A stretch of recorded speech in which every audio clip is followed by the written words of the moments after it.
Good evening from Europe, everyone, for this amazing match that we're really looking forward to watching all together. Listen, it's 1:15 a.m. So trust me, I am motivated to watch because I had to sleep a little bit and then I woke up and I'm ready for this match that on the paper is going to be amazing. We all remember the match that Fonseca was able to play in Indian Wells last week against Sinner. That was amazing. Yeah. So if he's able to play the same level this week, especially this match against Alcaraz, it's going to be incredible. Can you stop for a second? I'll come back in a few seconds. It's a mess here. Everything's falling.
And we're back. And finally, not everything is falling anymore for the moment. So I'm very confident. So the match has started now. 1-0 for Fonseca. No break, but Fonseca, I think, started the match really well. The same way that he played against Sinner and really played an amazing match against him. 2 tie breaks in Indian Wells 1 week ago. Really being super aggressive. He was excellent serving. A lot of first serves in and full power and really, using his number one quality, which is the power. I think it's going to be extremely important for him today because he will have to dictate. If he doesn't dictate, I think, thank you, Ali Ali. Yes, this mic is a demon every time, and actually it did move already, so it might fall again. Yeah, I don't know what to do with this mic. It's killing me. And while we are talking about watching this match, let's just do a little summary about the results because there was a lot of surprising results or half surprising. We have to say that Rude lost against Quinn, that Draper lost against Opelka. Musetti is out because he's injured. Dimitrov lost yesterday against Collignon. The bad series is continuing for him. And Bublik lost to Berrettini. One of the best matches of Berrettini for the last year, I would say. So that's a lot of surprises. A lot of seeded players that lost today. And Fritz finally made it. He was in trouble. And Tommy Paul was in trouble too against Manarino, but finally won 6-4 in the third.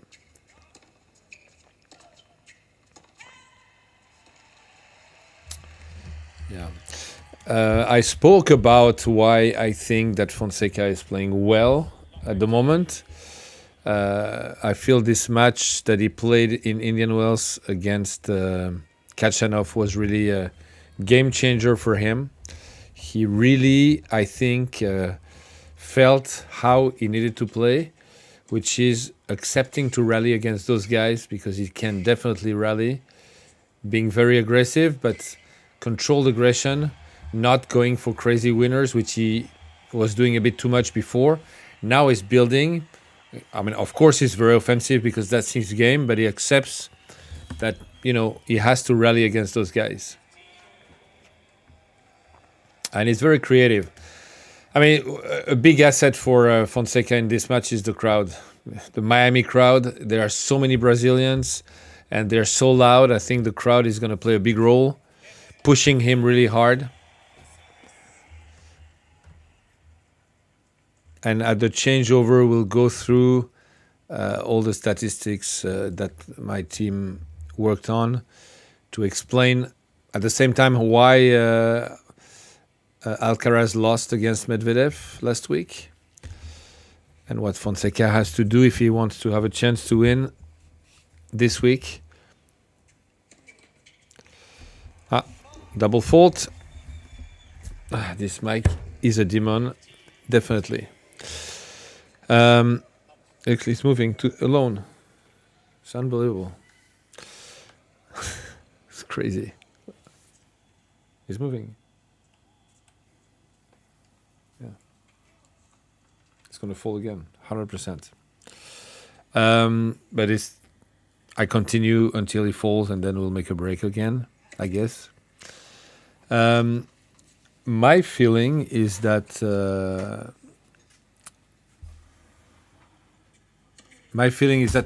sorry, it's falling. That Alcaraz is bored. I know it sounds weird, but I really had this feeling in the match that he played in Indian Wells that he lost against Medvedev. He looked that he didn't want to. It looked like he didn't really want to play this match. Of course, Medvedev played an amazing match, and for sure Alcaraz would have beaten probably anyone else Probably not Sinner, but most 99% of the players in the draw, even playing like this, being bored. But he looks like it. I mean, the guy has already 7 Grand Slams, and I feel like playing Masters 1000. He won so many already. He's not that interested. That's really a feeling that I have. So that's a danger for him.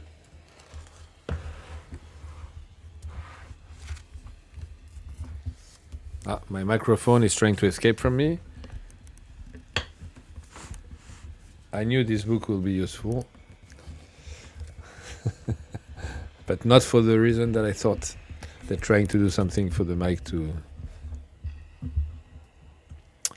survive. But a match like this, I think Alcaraz should be very motivated to play it because of the crowd, the ambience. I think he loves Miami. But I also feel that will be the danger for him in the next years. Is to get bored. And a lot of people say that, this year in Roland Garros or Wimbledon or US Open, he doesn't play well in the first rounds.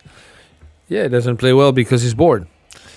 He has so much margin, so much. When the match is too easy, he's losing his focus because he knows, deep inside, he knows he can break back anytime. He knows he has this margin. So maybe it's not conscious. He doesn't think, I don't care. But it's accepting to be broken, accepting to lose his focus. But I think he takes this match very seriously. And I think he should. Because if he doesn't want Fonseca to, start to win more than that and start to be a danger for them, he has to block him and he has to show him that he's the boss. You shouldn't let him hope.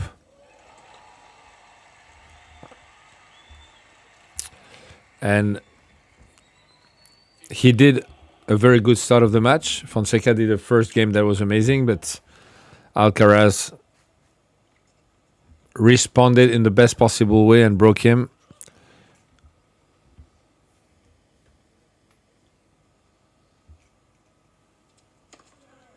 I think that Ali said the sentence of the night. This mic is a demon.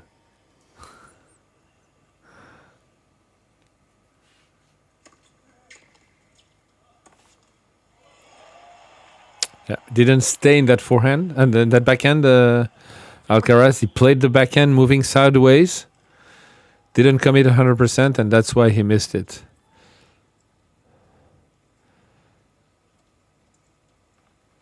I think that, Alcaraz needs to be interested.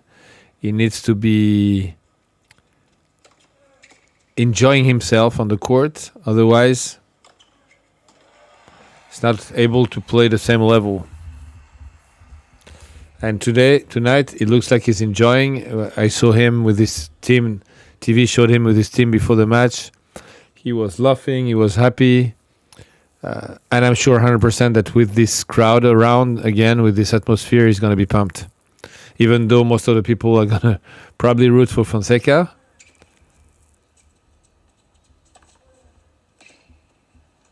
Yeah. And that's what I said, that Fonseca really needed to dictate, because I mean, if you compare the level of this Alcaraz Sinner and the level of Fonseca, I think one of the big differences is the footwork. And I believe that Fonseca and Sinner are way faster than Fonseca moving sideways. And Fonseca is quite fast in defense. When he's moved fast to the sides, he's in the defensive mode. Alcaraz and Sinner, when you move them fast to the sides, they're able to counter-attack you. And that's a huge difference. Do you plan to stay like this the whole night? Okay. The answer is no. So, I don't know if there is a plan or not, but there is a plan. He just doesn't tell me the plan, but there is a plan for this mic to stay.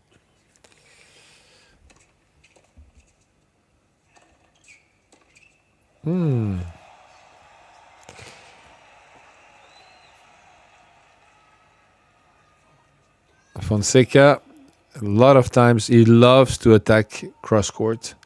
That's his favorite attack, and Alcaraz knows it, and he anticipated this one well, but couldn't hit his forehand the way he wanted.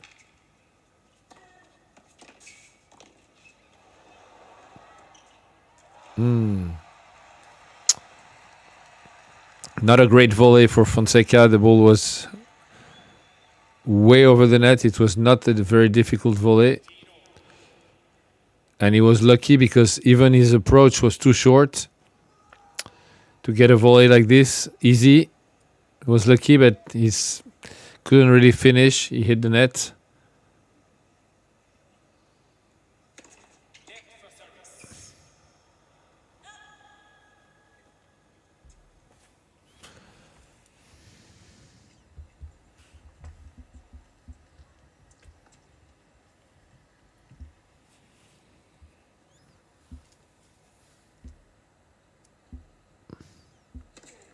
Well, that's a great first serve from Fonseca. He needs it. He has only 42% of first serves in the start of this match and got broken already.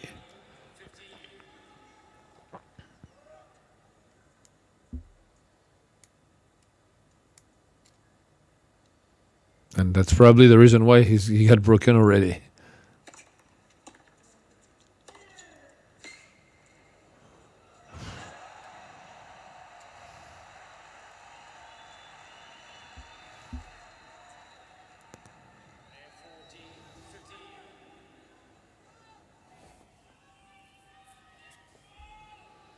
Surprised that Carlos is returning second serve on the forehand of Fonseca.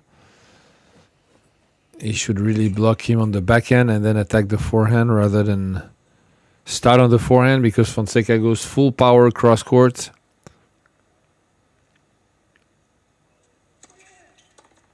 That's better. Beautiful volley.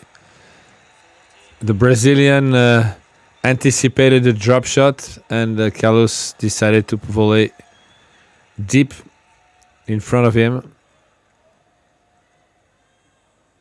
Return volley.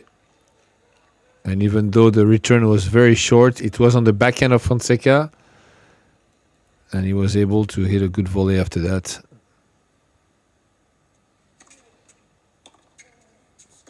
Backhand.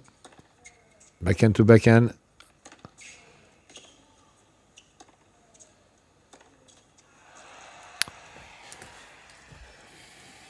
Yeah, that's probably the way Alcaraz is going to play. And we see how difficult it is already for Fonseca to win his serve. He got broken already once in his second service game, and now his third one is at deuce. So Alcaraz returned to the backhand and gets ready to run around his backhand to hit forehands. Second serve again. And double fault. Yes, he's under tremendous pressure, Fonseca, because on second serves, Carlos is winning a lot of points. Actually, Fonseca won only 33% on his second serve, and that's probably the reason why he did this double fault. Already the second one, because he knows that Alcaraz is going to attack him. He did return volley in the previous one at deuce side. Oh, what a return.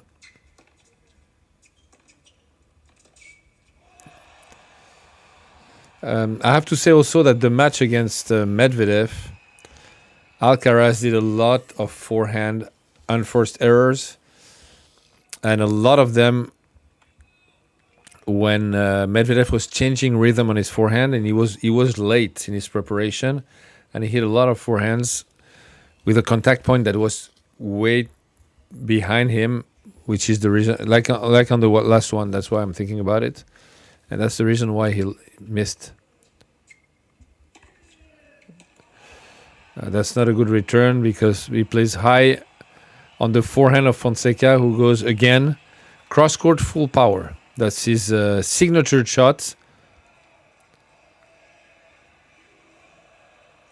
That's his favorite shot by far.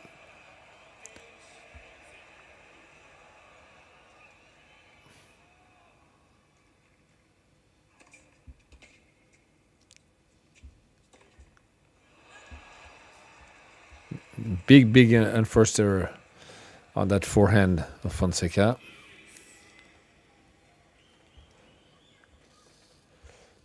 Dan 1-3 and Cizron, welcome. Thanks for the following.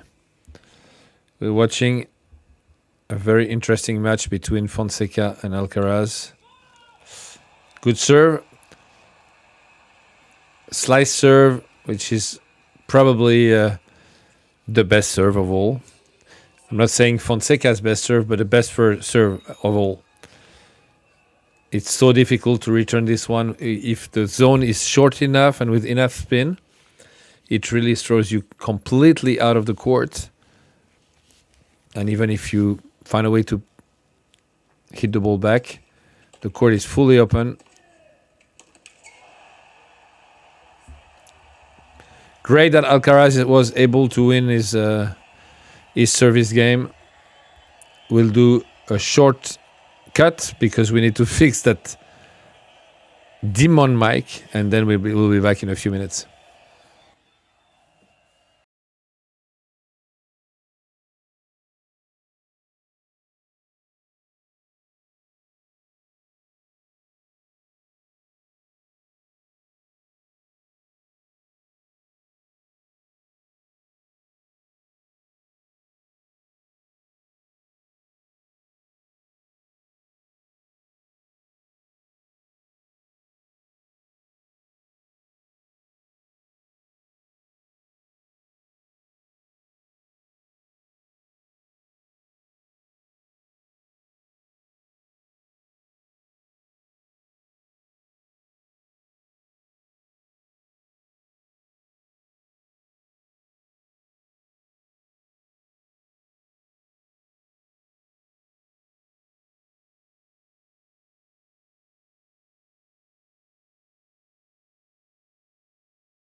And we're back with a microphone that is under control. To answer your question, Exwadic, the match is very interesting because I think that Fonseca is playing his chance fully. Both of the players are struggling on the second serve big time. Both have around 30% of points, one only on the second. I think the level is really good. There are a lot of winners. So it's a cool match to watch. I mean, as expected.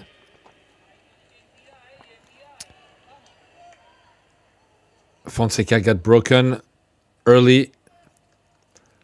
But, both of the guys, when they don't pass their first serve, they're in trouble. And as I said, Fonseca is so dangerous when he's dictating because he has this incredible power. And on the other side, he's not moving as well as Sinner or Alcaraz. So when he's not dictating and move to the side, is in defense quite fast, and then he loses most of the points. That's why he's struggling on second serves, and that's why Alcaraz is struggling on second serve, because of the full power of Fonseca. You see that when the first serve passes, it's a different story. And just looking at the stats,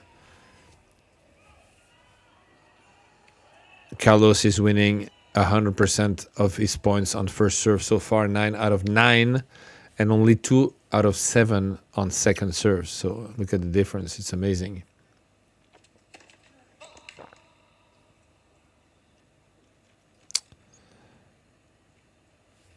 So we're live on YouTube as well, not only on Twitch.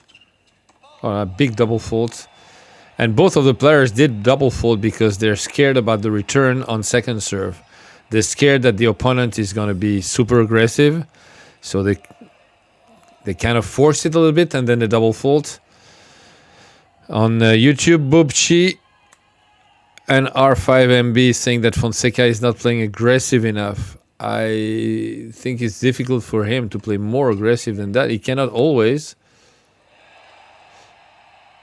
I mean, it's 2 drop shots in that game that Alcaraz missed, and both of them look like a little bit drop shot of panic.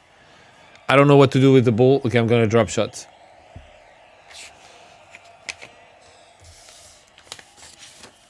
It's not a sign of a lot of serenity.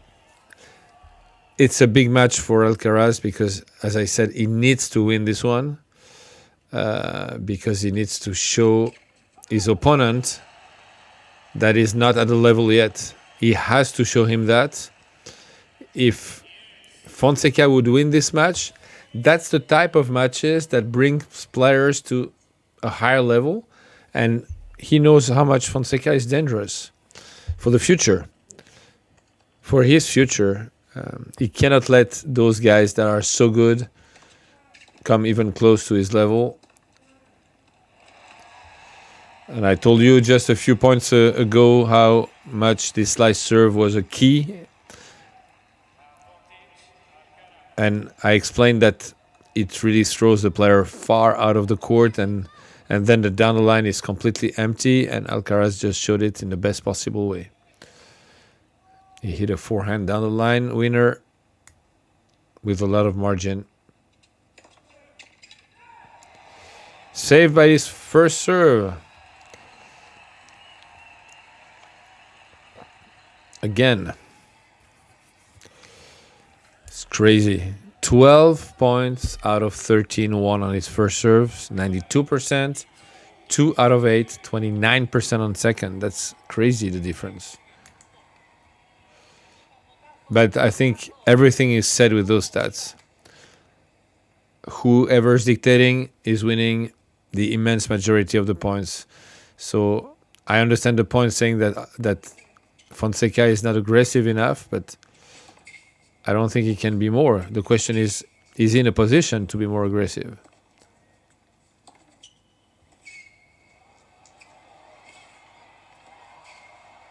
What a point!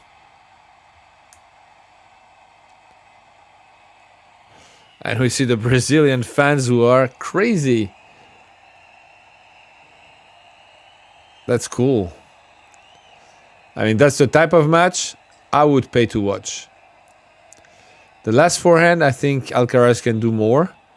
He really didn't think that Fonseca would be able to cover the down the line at the net. 11 winners to 2 for Alcaraz. But that's just what the stat just showed. But what the stat doesn't show is all the forced errors that Fonseca created. With his crazy, powerful forehand cross, he pushed Alcaraz to miss many times. And I don't think that Joao Fonseca should try to be more aggressive than that, because he will make a lot of more unforced errors. It has to be balanced. Great serve.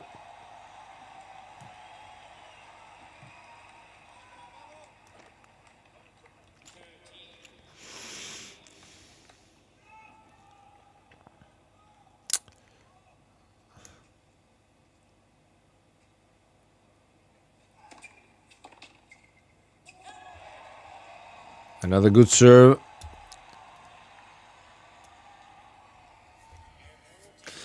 And the second service game of Joe Fonseca in this set, he got broken.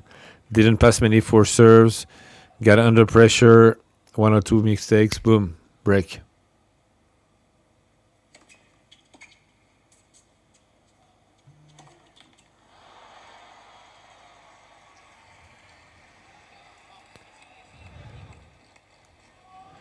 And Fonseca looks a little bit nervous. Not the nervousness that makes you completely miss the match, but a bit too much compared to the match against Sinner. He was more calm.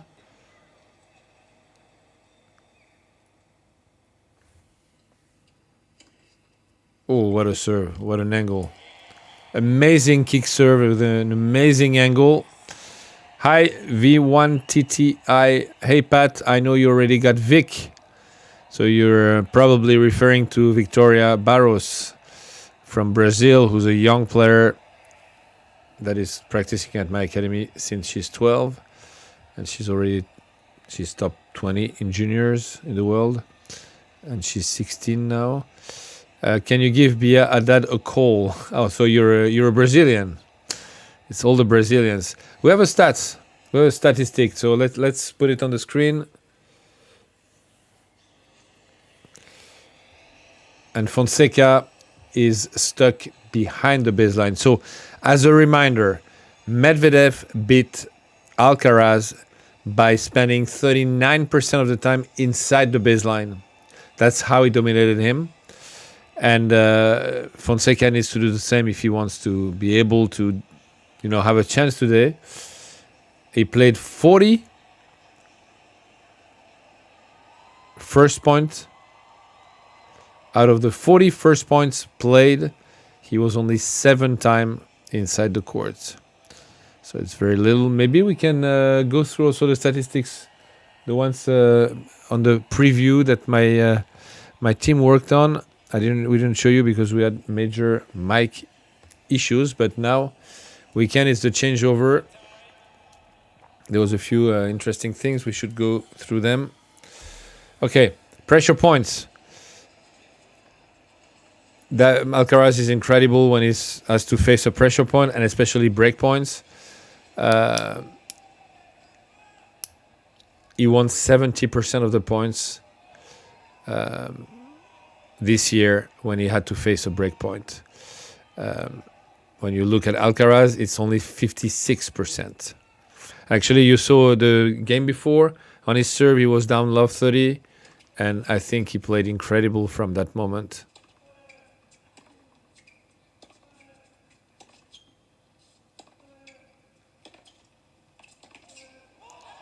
That's what he needs to avoid. On the forehand cross against Fonseca, he will be in danger. Okay, what happened to Carlos versus Daniel? So first serves in. He had a lot of first serves in general, 73% in the 4 matches before playing Daniel. He served only 63% of first serves against Daniel. And he won way less points on his first serve, 78% in general in the tournament. Only 69% against Daniel. It's strange. Sorry, because I'm watching this match at the same time, but he makes strange choices. Alcaraz, like a little bit panicking. The drop shots in the previous game. Now he comes to the net, coming from almost on the baseline, way too far. So he cannot reach the net early enough. Be close to the net early enough. So it's kind of easy to pass him. Hello, kind name free.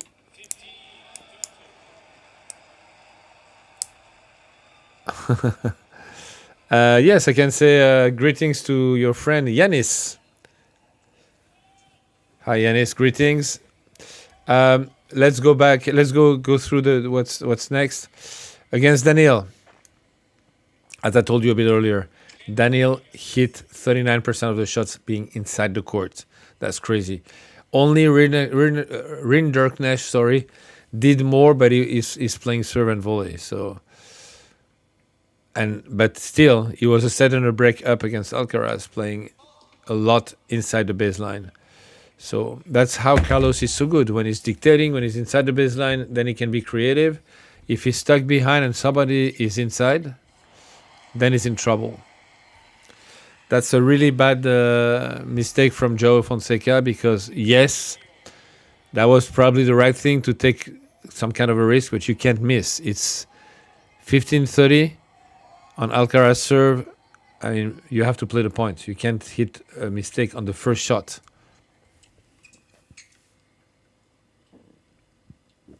So V1TT thinks that that Carlos feels Fonseca's forehand, and that's why he's panicking. Again, love 30, and look, 3 great points. I mean, 2. 1 was a mistake of Fonseca. Happy that your friend Yanis is happy. Tactical hotspots. 94% of the winners of Fonseca against Sinner. Fonseca was inside the court. And the question is, will Alcaraz let Fonseca step in like Daniil did? Well, the question so far is no, because, as we said, out of 40 occasions to be inside the court, Fonseca was able to be inside only 7 times. Last thing, with Fonseca, the longer the rally, the more he wins points, thanks to his massive forehand forcing errors. We've seen that already since the start of the match. The cross-court forehand, Alcaraz has to avoid. He was in trouble most of the time. And when we know the power of Alcaraz, that's quite impressive from Fonseca.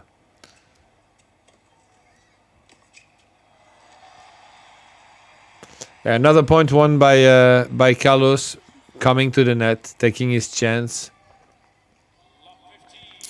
And as I said earlier, for Fonseca to improve his footwork, being faster side to side will be very important. Because for the moment, he's a bit defensive when he's moved to the side because he has no more option. He doesn't have any other option. He's too late. And Fonseca and Sinner, when they move to the side, they can still crush you.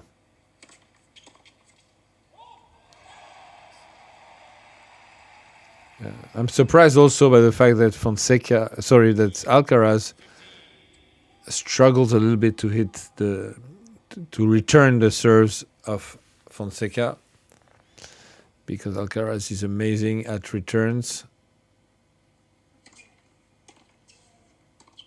That's a good return. Oh no, completely missed the forehand. And the forehand of Alcaraz since the match against Daniil doesn't work well. Against Daniil, he made so many mistakes with his forehand. So many. He needs to fix this as early as he can. And again today, it looks like he doesn't have the right rhythm. Not his usual rhythm. 40-15 Fonseca. Second serve.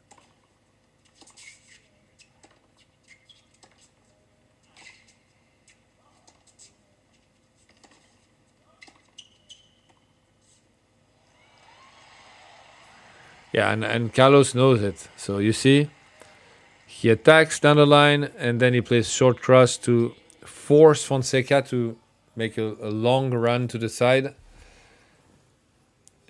And then he plays behind him. Is purposely pushing Fonseca to run.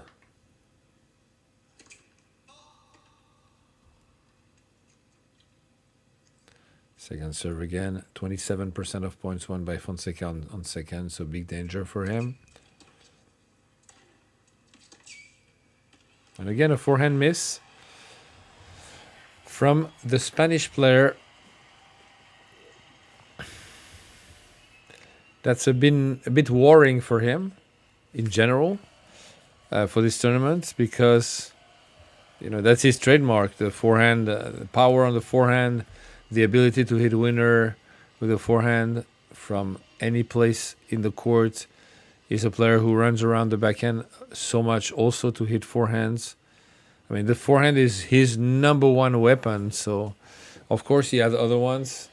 He has such a complete game. Talking about Fonseca, I would say his number one quality is the power. He has an incredible power. And, of course, the power is more on the forehand than on any other shot. He has a general power, but the forehand power is something really special. And he has a tactic coming to that match that is quite clear, is to play as much down the line as he can, because he doesn't want to let Carlos be in his favorite position, which is running around the backhand. So whenever the ball comes to the backhand of Fonseca, instead of playing cross and giving a chance to Carlos to run around the backhand, he goes down the line a lot, which exposes him, because playing down the line is very dangerous. But so far, the fact that Alcaraz's forehand is not working well, the fact that Joe's backhand down the line has been effective, it works. Not too bad. Both of the players win only 33% of points on the second serve. And Alcaraz is now serving for the first set. Got an early break and was able, with a lot of trouble, by the way, to keep it all the way through.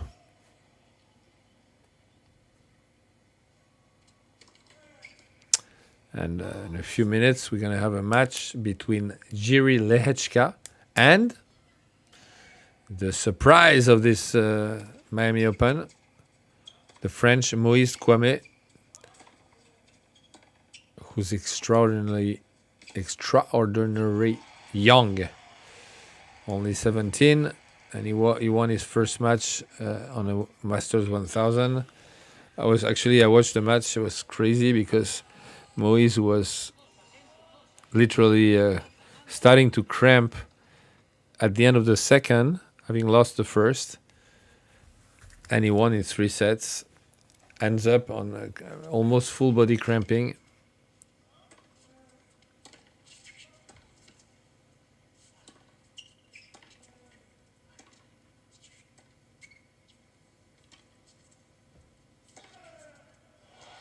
And this is what happens when Carlos is able to run around his backhand. As you can see, you don't want him to be moving around his backhand. Incredible forehand down the line, inside out.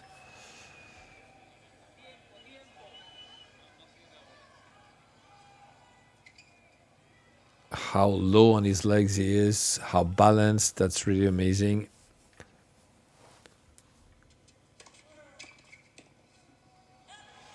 Yeah, another great serve.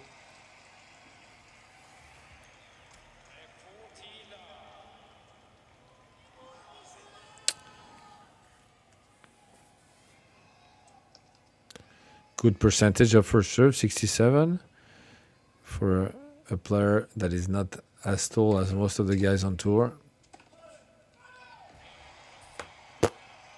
The service game that he just played to close that set, super impressive. 1-0 for Alcaraz. I take a short break and I come back for the second set.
And we're back, and Alcaraz started the first game of the second set incredibly well.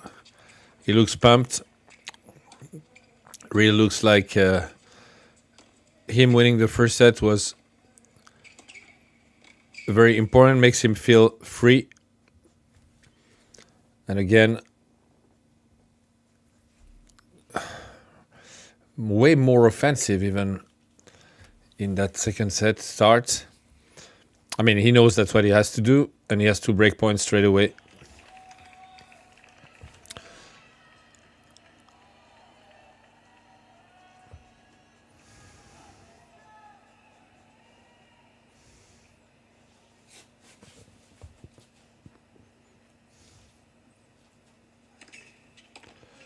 Oh, what a return.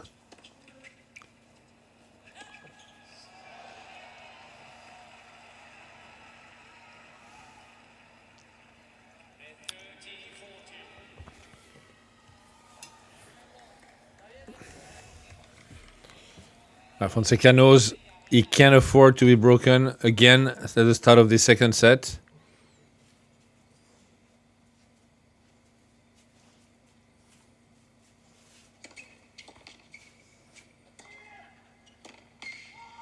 Super forehand down the line of Fonseca after a very good serve.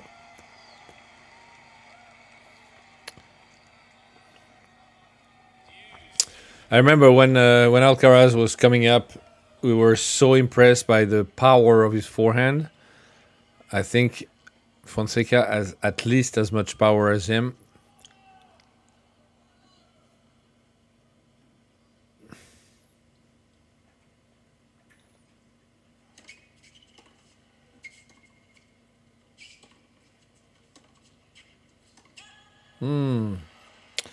But when he's blocked on the backhand side and Alcaraz is able to play deep, it's difficult for Fonseca to get out of the backhand corner. That's why he plays a lot down the line, but it forces him also to go for too much.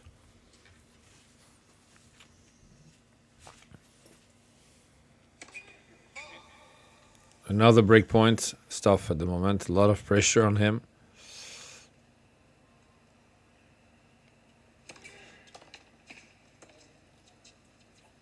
Oh, yes. Very well done. Fonseca was moving back after being... I mean, the ball was short. He knew that Alcaraz would hit a very strong forehand. Moved back and then drop shot. Amazing. Let's look at the statistic that we have, that we just received. I was talking about the number of unforced errors that was way too big from Alcaraz. And he does many more unforced errors than usual, at least in that first set. Let's see how it is in the second. He actually started the second set way better. 10 forehand mistakes for 2 backhand mistakes. We've said it, the forehand is really his strength. And he struggled with his forehand against Medvedev. Oh my God, the forehand it just hit. The angle is insane. Yeah, so he has a forehand problem. And as it's his number one weapon, that puts him in a difficult situation. But as I said, he has way more than just a forehand in his game.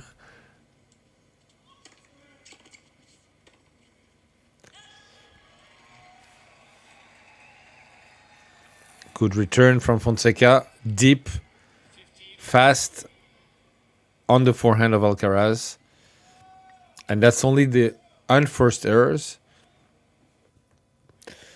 There were also many forced errors in that match. Forehand forced errors from Alcaraz because Fonseca's forehand is so fast. He pushed him to make a lot of mistakes. And now it's a backhand mistake.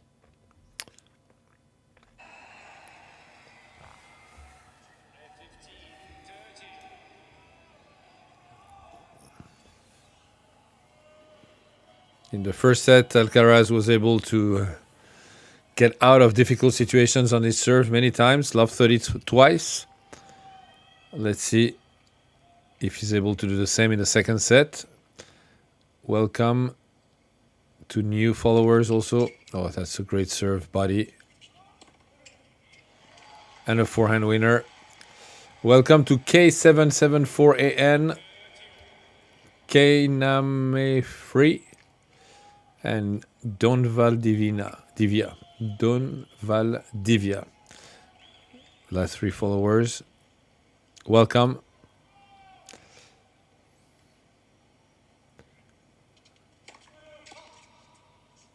And it's going to be a second serve now for Alcaraz at 30 all.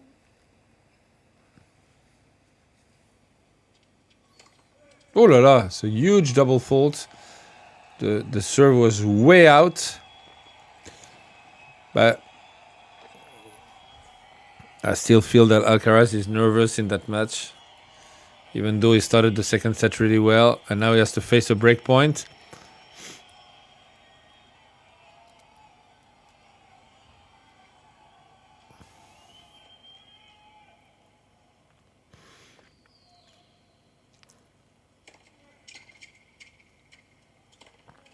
Oh, can do better.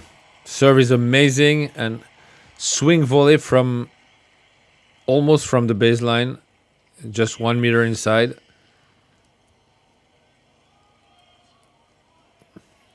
As we said in preview of the match, that's one of his also biggest strengths, the ability to play well on when he has to face break points.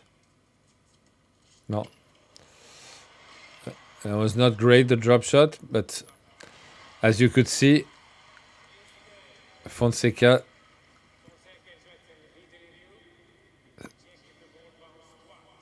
what?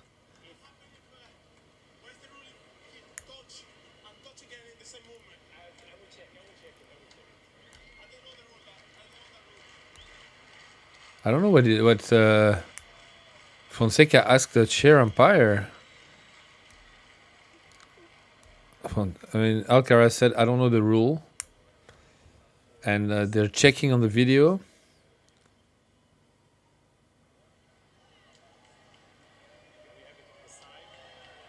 Oh, they said that Fonseca doubled. And Fonseca said, no, I didn't double. But then he got passed. We see it extremely slow motion. Yeah. They said that, okay, what Fonseca is saying is that he hit the ball at the same time as the ball hit the ground for a second bounce.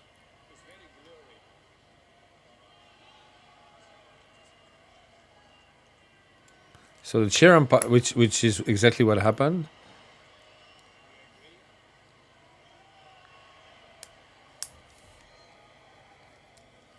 I'm curious to see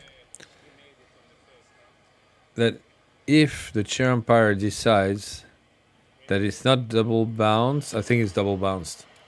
To me, it's clearly double bounced. Yeah. But he's right, huh? It's Fonseca is pushing the ball with his racket at the same time as the ball. They replay the point? This is such a weird call to me, because for me it's doubled.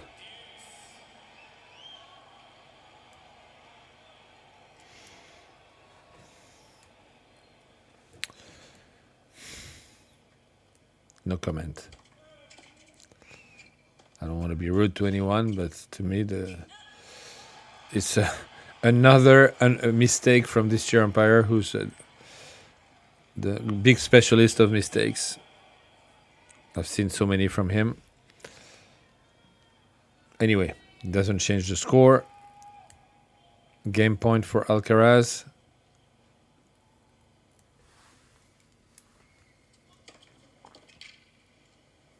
Oh la la. Strange that he hit the volley there, but it's enough. Les Line, good to see you. So you're asking if hi Nerad F4, better late than never. So Les Line Live is asking, could it be that Alcaraz is feeling some nerves after that unexpected loss to Medvedev, especially with Fonseca in strong form, and a bit of that unknown factor in play? Let's look at this rally, and I'm going to answer you straight away.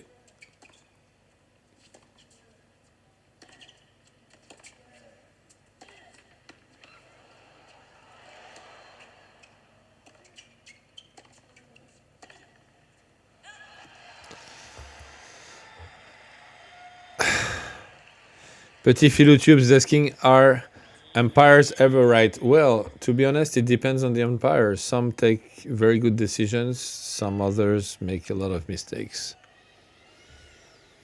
I think he's nervous, yes. I think he's nervous because I think that, his last match was a loss. Carlos Alcaraz doesn't have many losses. So it's kind of unusual, and for sure it hurt him one way or another. And he knows how dangerous Fonseca is. So yes, he's nervous, clearly. I mean, at the moment he should feel a bit better. He's a set and a break up, but in the first set he was nervous.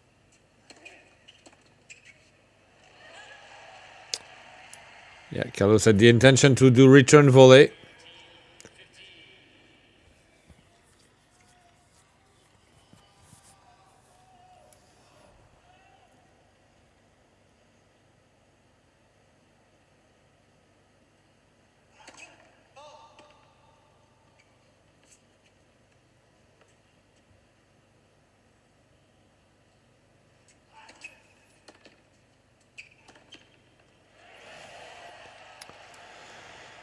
Better on second serve so far.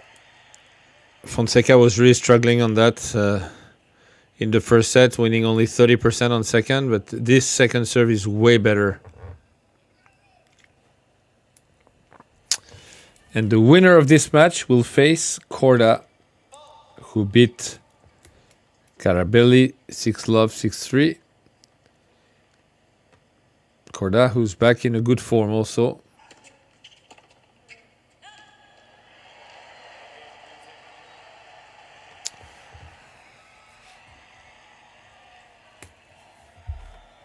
The young French guy is playing. He just started his match.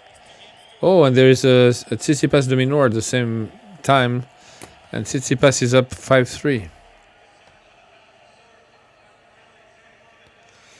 Let me see if I can see that match on a second screen. I'll find it. That's a very interesting one. I feel that de Minaur is a little bit in doubt also at the moment. So it's two players in doubt against each other. I mean, Stefanos is clearly more in doubt than Alex de Minaur, because he's in doubt for a longer time. Tsitsipas is serving for the first set.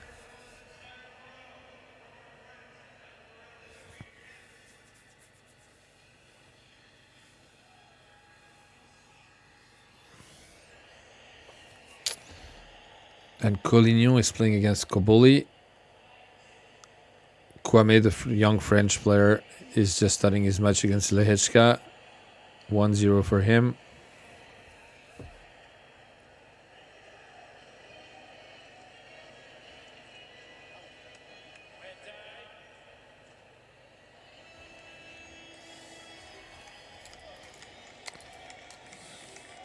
And the winner of Kwame against Lehechka will play against Quinn, who beat Rude.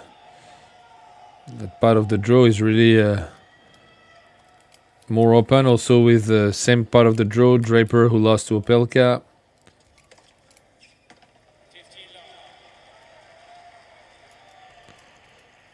And Opelka will play Fritz.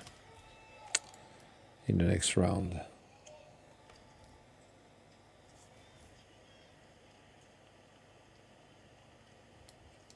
Two break points for the minor.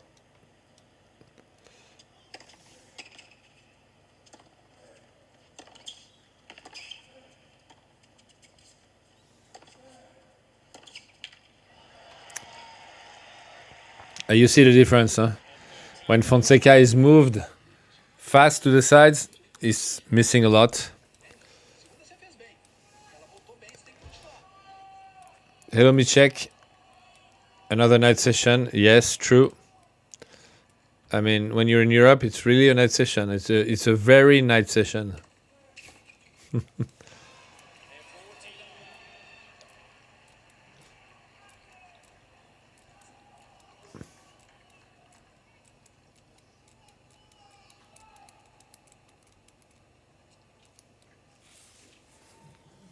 How good is Collignon? He's a very good player. Played a very good match against Dimitrov, won 7-6 in the third. And Tsitsipas just won the 2 points in a row, so no more break points. Oh, the forehand of Alcaraz was something, yeah? 3-1. I still feel that Alcaraz plays much better at the start of the second set. Probably relieved by the win of the first.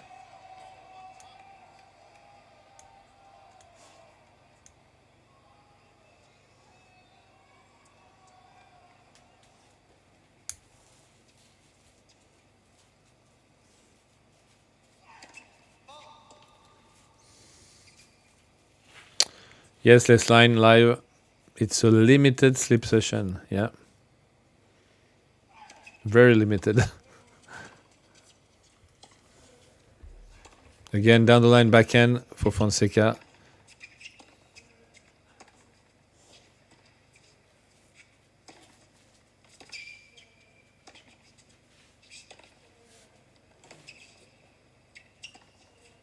Oh, too good. Too good from Alcaraz.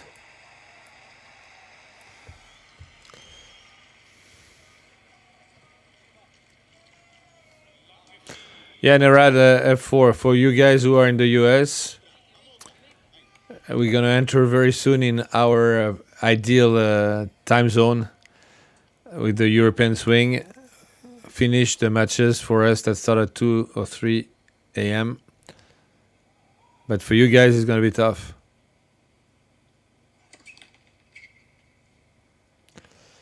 Actually, not that tough. Just have to wake up early.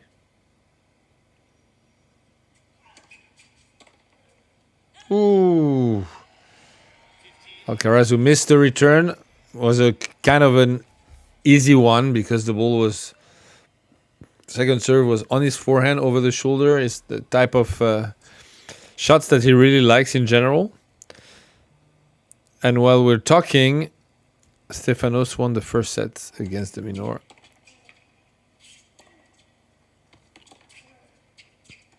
Oh la la. It was a very good drop shot from Fonseca, but missed the volley. At the start, when I saw him hit the drop shot, I thought it would be really out.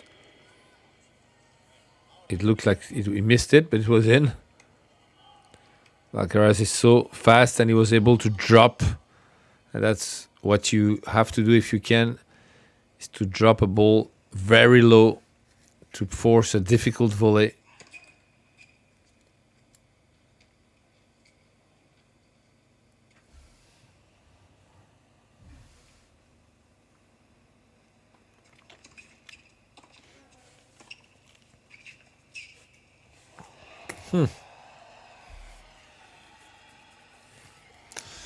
This drop shot idea was a good idea, but he missed it again. He missed a lot of drop shots today.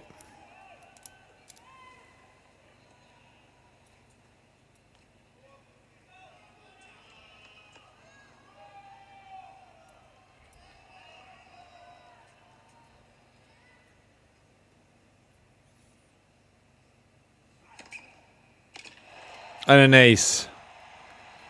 The third ace of Fonseca. 4 aces for Alcaraz.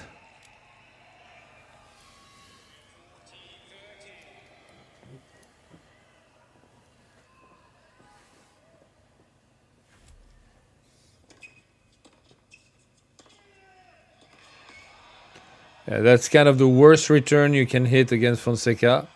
Slow, center, short on Fonseca's forehand. You're not going to see the ball back, that's sure.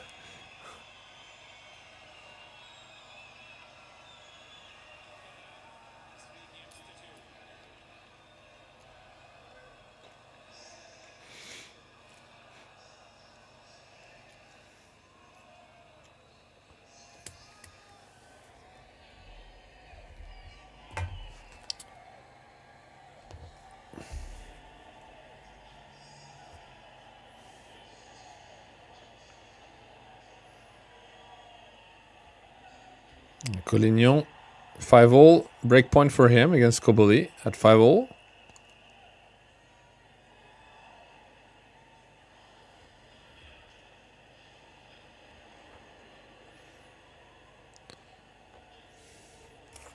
On the women's side, Coco Gauff won, but it was such a difficult match. She won 6-4 in the third. She was really in so much trouble in that match.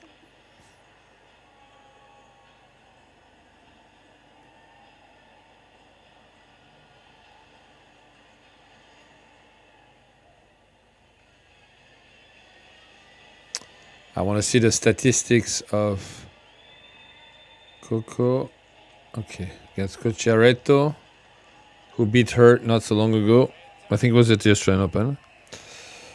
Yeah, 11 double faults for Coco.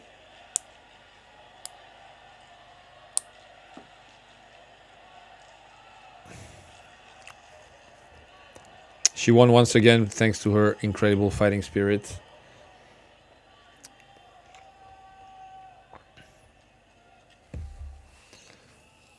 Allez, 1 set, 1 break for Alcaraz.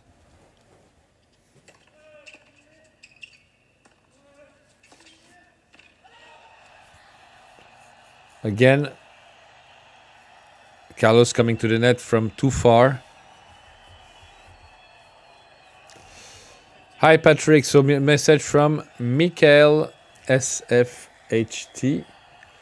Hi Patrick, I know that is not the right moment for this kind of questions, but I follow you a lot on your videos on Instagram and would really help. You would really help me telling me if you think the one-handed backhand is a disadvantage with the speed of today's game. I have a lot of questions like this, huh?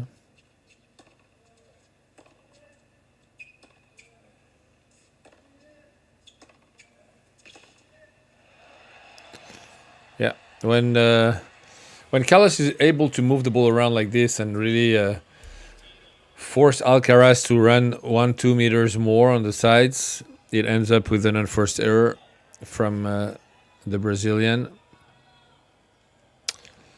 Nerad F4 is asking if Coco's arm is still bothering her.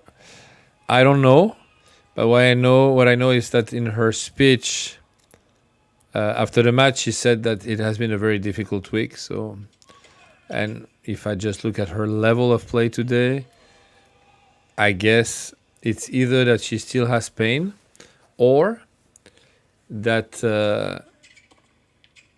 that she couldn't practice for most of the week because of the arm, and that would explain why she made so many unforced errors and her level was really way lower than usual. Sami C. Boss, welcome. Thank you for following. And Michael, to answer you, I don't think that 100 backhand is a disadvantage. I think that 200 backhand is an advantage, especially when it comes to counterpunching and returning. Now, to attack, I think 100 backhand is, when it's a good one, it's an amazing weapon.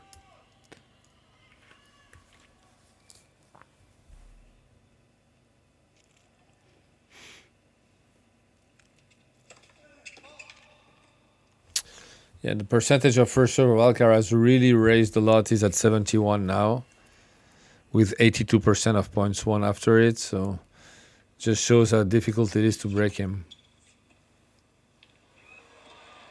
Another missed drop shot from Alcaraz.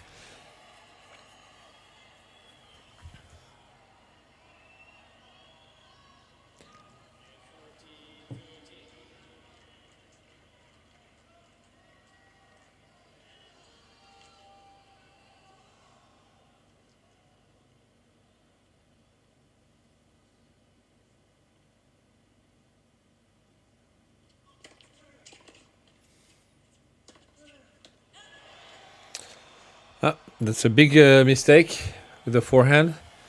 Did a lot of those against Medvedev, kind of turning too much with his whole body while hitting the ball, and the ball escapes to the side.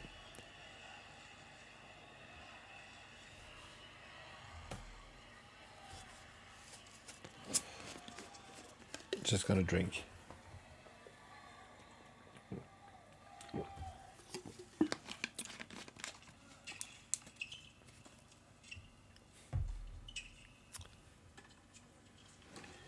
Ooh, that's a great backhand. Great backhand from Fonseca. Alcaraz slowed down and boom! Got punished straight away.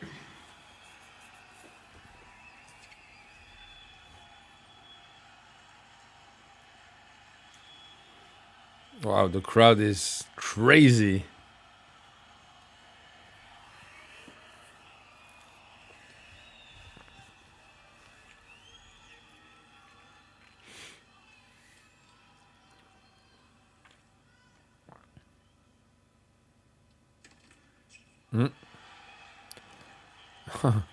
Alcaraz misses the first serve and the crowd gets nuts.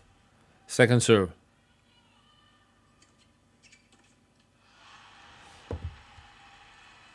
Another backhand return in the net on a big point from Fonseca. As I said, last time it was at 15:30 on Alcaraz serve, and I said, and I'm going to say the same, don't miss that backhand. You need to play the point. Don't give him the point on the first shot, on an important point. That's one of the things that we will need to learn to get to that level.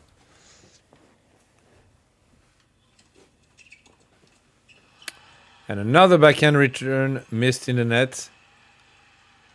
2 in a row.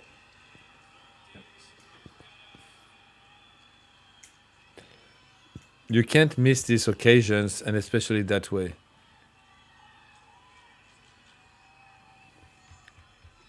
You need to force the rally.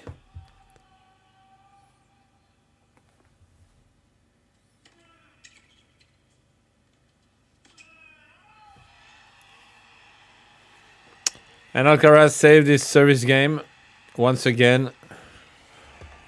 How many break points? Alcaraz saved 3 out of 3. Fonseca got broken 3 times. No, sorry, 2 times out of 5.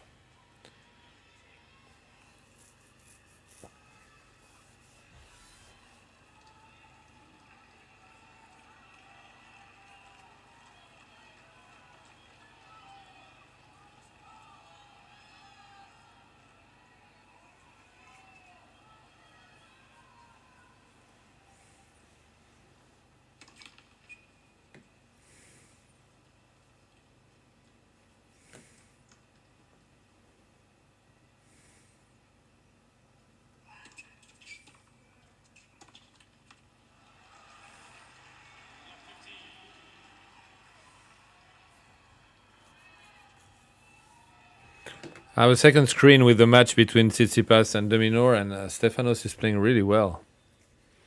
So good to see him play like this.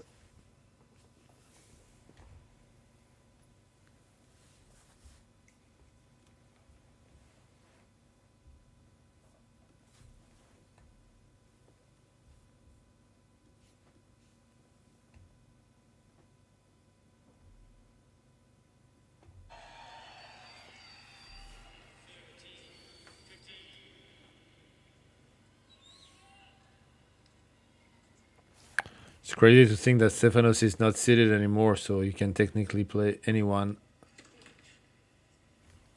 very early. I mean, in the basically the first match, and he's playing a seated player. He's playing the minor.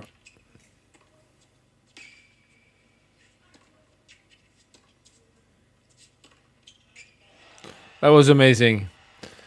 2 backhands back to back, amazing. The first one very deep down the line, forcing Alcaraz to slow down and go back to the backhand to avoid the forehand. And on the second one, Fonseca goes full power with a great short angle cross.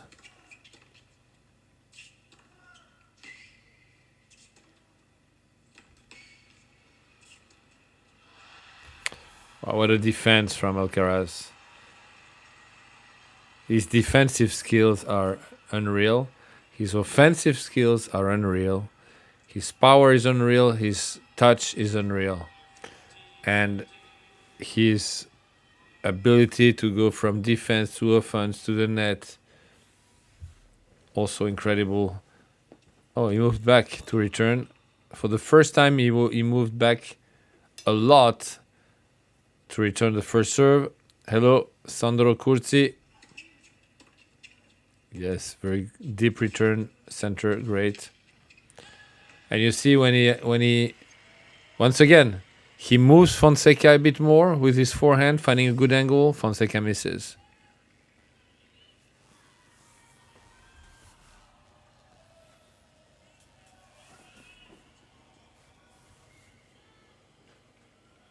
Yeah.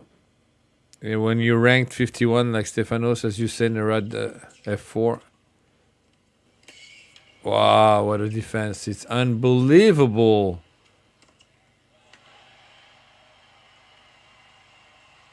The overhead is amazing. When you rank 51 like Stefanos, so you can play anyone any time. So they most of the time they play the best. I mean, some of the best players in the world in the second round, first round can be. And so it's difficult to come back because you lose early too often because of the guys you play immediately. And to come back to your level, you need to win a lot of matches. But when you play those guys second round and you don't have a lot of matches under your belt, you will probably lose most of the time. Fonseca is still alive. That was a very, very difficult game for him. But he made it.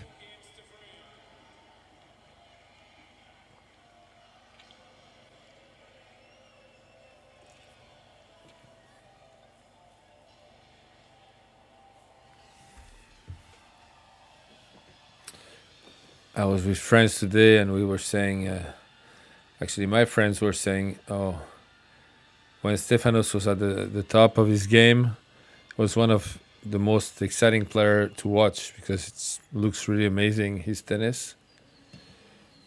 I agree. I hope he's going to come back fast. We miss him.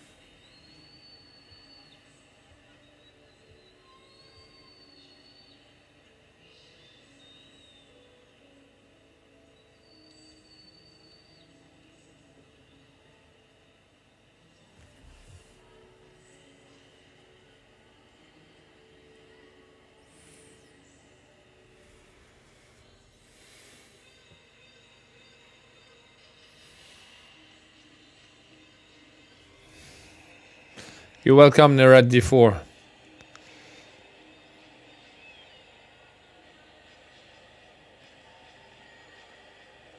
So far, Alcaraz has better statistics than Fonseca on everything. More aces, higher percentage of first serve, higher percentage of points won after his first, higher percentage of points won after his second, and higher percentage of breakpoints saved. Not for a lot, but enough to be a set and a break up.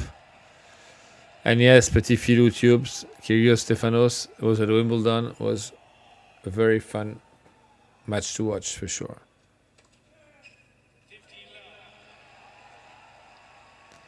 And it starts with an ace.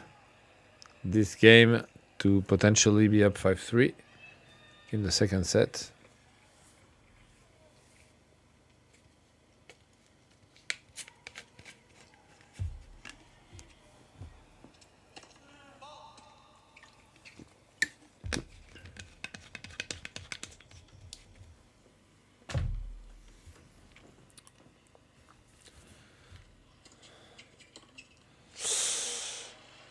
So it starts to be a lot of backhand returns on second serve missed.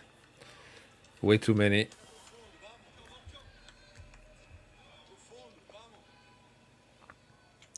He doesn't really transfer forward. I feel that his hands are going forward, but his body weight is going backwards at the same time. Oh, what a touch from Alcaraz. That's unreal. Unreal.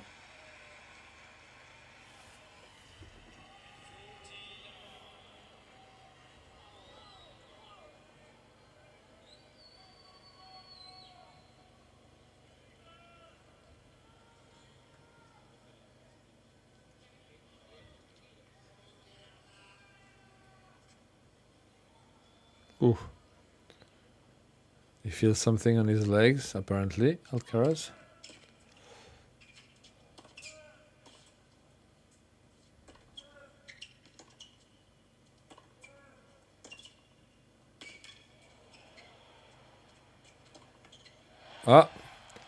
For once, on an easy forehand from the baseline, Fonseca chose to go down the line, and Alcaraz had anticipated the famous cross-court forehand that Fonseca uses most of the time, which is his favorite one.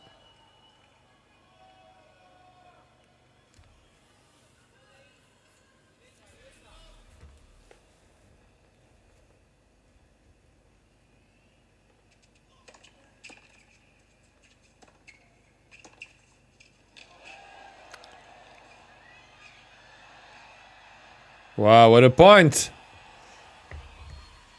And once again, Carlos came to the net from a bit too far and got almost past, but unbelievable skills to bring that ball back. Unbelievable. And then on the second shot against Alcaraz, you can't afford just to push the ball. Alcaraz is so good at the net. 5-3.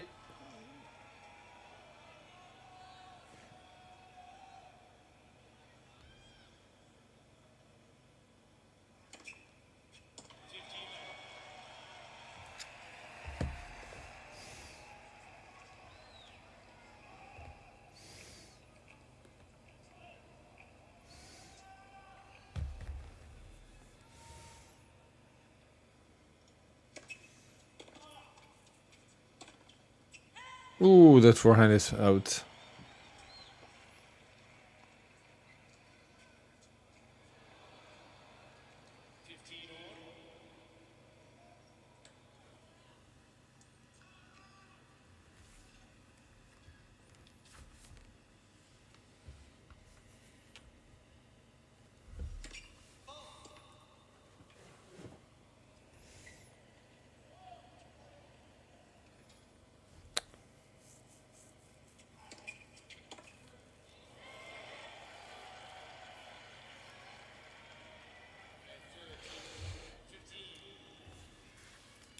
We'll see in at 4. We'll see how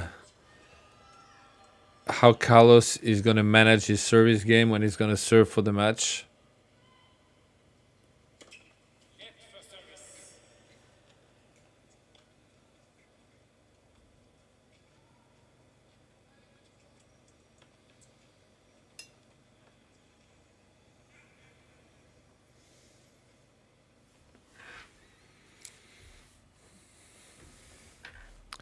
Noisy stadium.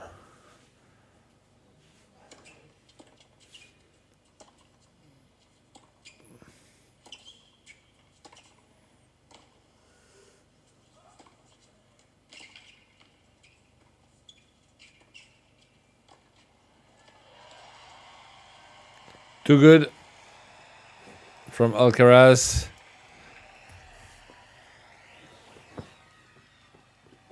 He played this volley a lot today against Fonseca. This is a half volley, but he did the same. He knows that players expect him to hit drop shots or drop volleys, so he decided to play them deep in front of him. 26 winners to 12, huh? For Fonseca, for Alcaraz.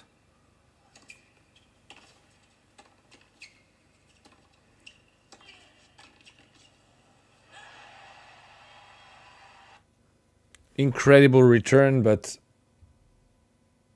again, Carlos came to the net from a bit far, and the passing shot of Fonseca with the backhand is quite impressive. He hit a ball very hard and very low in the feet of Alcaraz, who couldn't do anything with it. Ooh.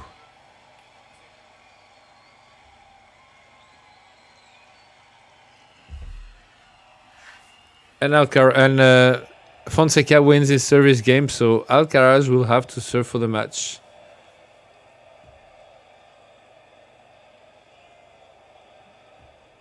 Ooh la la. Stefanos could have hurt himself so bad. Wow. Instead of putting he was running to the net and then he wanted to split step, but instead of putting his feet like this, put one like this and the other one really on the side, and then he fell. So he probably hit his knee also, but nothing bad. But it was impressive to watch.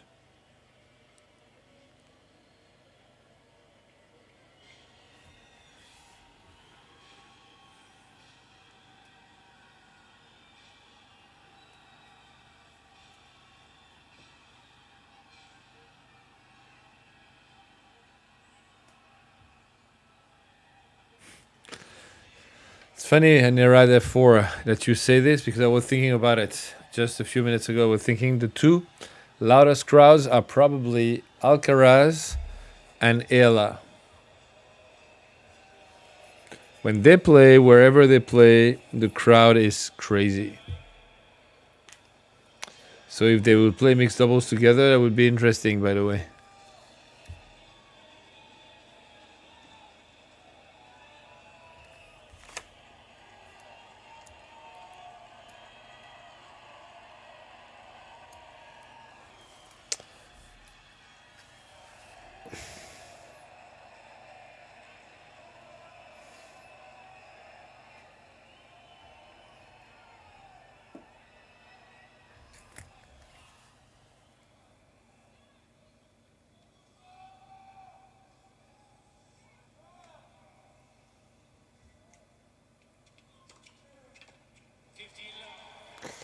Good way to start. The famous slice, very short. This one's an ace. I think that Carlos really loves this atmosphere. It really pumps him up. Maybe even more than Fonseca, even though they're rooting for Fonseca. There is such a huge Brazilian community in Miami.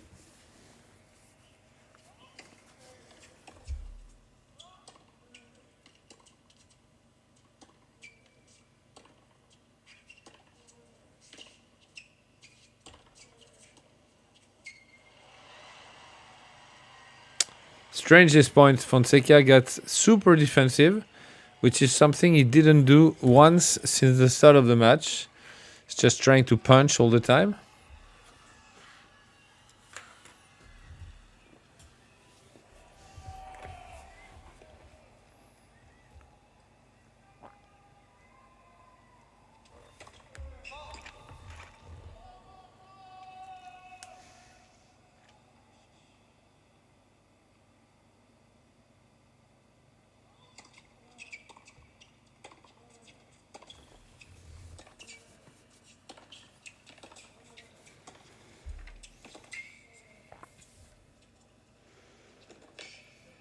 Ooh, that was close. This time, Joe was not defensive. He really was hitting full all his shots. And this drop shot was very smart at this moment of the rally. Because it was when Carlos was starting to move back and back and back.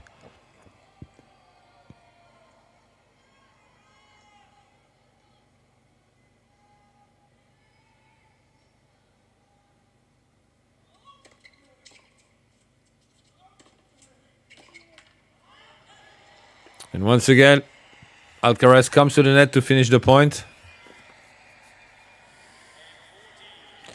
But this time he was way inside the court, so that was way better.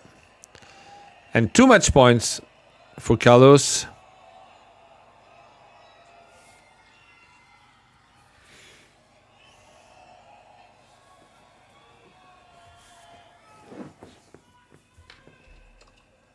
And he ends up with a famous slice. And he's very happy that he won this match. It was a dangerous match, he knows it. Congratulations to Carlos Alcaraz. It was important for him after losing in the semifinals of Indian Wells to Daniil Medvedev. And he does the swing, the golf swing as a celebration, looking at Rory McIlroy, who laughed. Yeah, I mean, if you look at the match, Carlos was, dominated everything. 8 aces to 5, 70 to 63% of first serve, so 80% of points won after his serve. Fonseca only 67. 53 on second, Fonseca 48. He dominated. I think it pushed Fonseca to play a good match. I think he played a good match, but for the moment, I think those guys are one level above because they are more complete. They run better. They're taking control of the rallies better. And at a certain point, for more than a set, Fonseca was really struggling on his second serve, winning not many of them. So anyway, so that was a good match. We are happy to have watched it. That was the match of the day for sure. And I'll see you tomorrow for the next day of Miami. I advise you to watch Stefanos Tsitsipas. He's playing now against De Minaur. I wish you a great night or a great day. And I tell you, see you tomorrow. Bye-bye.